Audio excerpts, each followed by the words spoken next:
আমি আমার জীবনকে ৩টি মাধ্যম দ্বারা সুন্দর রেখেছি।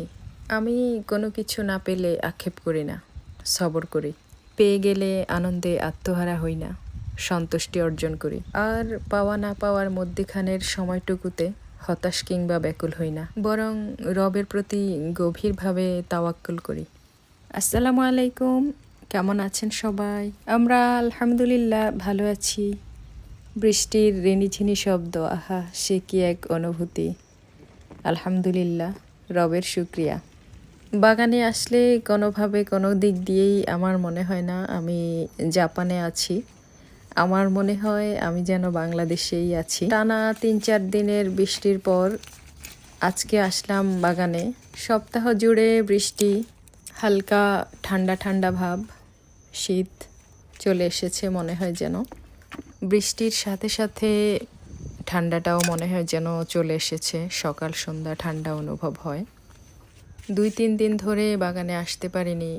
আর আমার বাগানের যেই সবজিগুলো মোটামুটি অনেক বড় হয়ে গেছে, যেমন সিসিঙ্গা, তারপরে বরবটি, কাঁচামরিচ। আর তাই সকাল সকাল আমি কিন্তু এই যে সবজি তোলা শুরু করে দিলাম। মাশাআল্লাহ, আজকে কিন্তু অনেক সবজি। আর আজকে এই সবজিগুলো তুলে আমি দোকানে নিয়ে যাব। প্রচণ্ড বাতাসের কারণে বাহিরে কিন্তু দাঁড়ানো যাচ্ছিল না। তারপরেও আমি, যেহেতু বৃষ্টি ছিল না কিছুক্ষণ, আমি চেষ্টা করলাম এই ফাঁকে যদি আমি সবজিগুলো তুলতে পারি। এই কাজগুলো আমি কিন্তু সম্পূর্ণ একাই করছিলাম, একাই করি, কারো কোনো রকম হেল্প ছাড়া। তো মাঝে মাঝে হচ্ছে রাফসিন আমাকে হেল্প করে, কিন্তু এখন রাফসিন নেই, রাফসিন স্কুলে।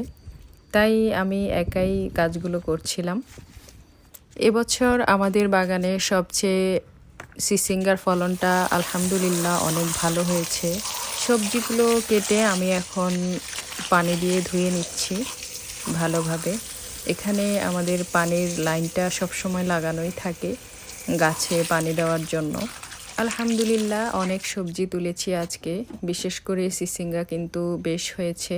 চারপাশের সব কাজ সামাল দিয়ে তারপরেও এই ছোট্ট একটু বাগান করার মতো যে একটু সময় বের করতে পারি, বা আল্লাহ যে আমাকে সেই সময়টুকু বের করে দেন, এটাও অনেক বড় একটা পাওয়া।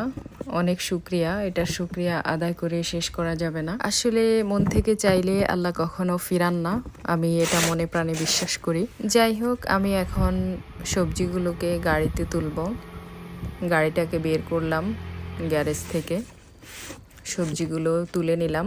এখন চলে যাব হচ্ছে আমাদের সেই গন্তব্যস্থানে, মানে হচ্ছে দোকানে।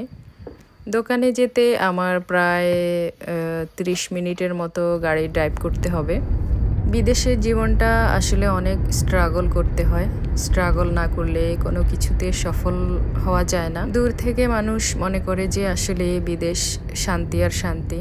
শান্তি ঠিক আছে, হ্যাঁ শান্তিও আছে, কিন্তু আপনি যদি শ্রম না দেন তাহলে কিন্তু শান্তি আসবে না। কষ্ট না করে যে জিনিসটা আপনি পেয়ে যাবেন, সেটার প্রতি কিছুদিন পরেই কিন্তু আপনার মোহ কেটে যাবে, বা সেটার যথাযথ মূল্যায়ন আপনি করতে পারবেন না।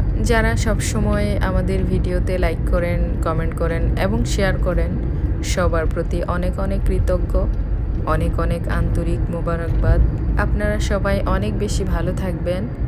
আজকে এ পর্যন্ত, আল্লাহ হাফেজ।